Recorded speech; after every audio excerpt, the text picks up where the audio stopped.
આપણે વાવેલા છોડવાને આપણે પાણી ન પાય તો બીજું કોણ પાય? કોણ પાય?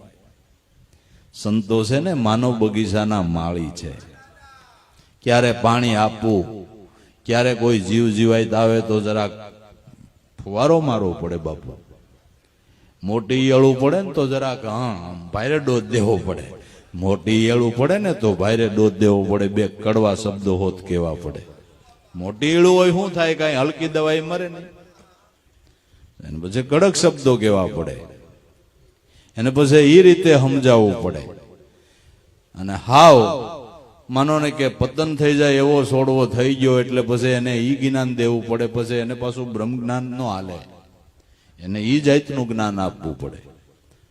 અને બહુ મોટી ઈળ્યું પડે એના માટે જોવો સંતોએ કેવા શબ્દો વાપર્યા કે મૂર્ખ તારું ઘર સમૂળું જાહે, આ ધબડકો ધોળે દાડે થાહે. મારું મારું કરીને મરી જવાના અંત વેળાએ અટવાશે. વસમી વેળાના સડશે વંટોળા, પછી માર જમનો ખાય છે, તારો ધબડકો ધોરે દાડે થાશે. માત પિતા ને કુટુંબ કબીલા આવીને બેહે પાસે, તુલસી ગોબર ગોપીચંદ અને ચોથું ગંગાજળ પાસે, ધબડકો ધોળે દાડે થાશે. મૂર્ખ તારું ઘર સમૂળું જાશે, ધબડકો ધોળે દાડે. હાય હાય કરીને હૈયા કોઠી અને રોણા મુખે ગાશે, કાંધે ઉપાડીને કરશે કોલસા ને પછી નદીએ નાવા જાય છે.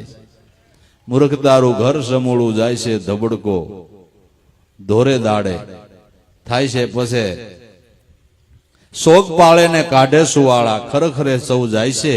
દાસ દયો કે મનુષ્ય દેહ ગુમાવીને વારંવાર પસ્તાશે, આ ધબડકો ધોળે દાડે થાય છે. આ ફૂલી ડોલનો ડોઝ કહેવાય. ફૂલી ડોલનો ડોઝ કહેવાય. નાના મોટા ફુવારા માર્યા, જ્યારે જેવી જરૂર એ પ્રમાણે સંતો ડોઝ આપી દે તો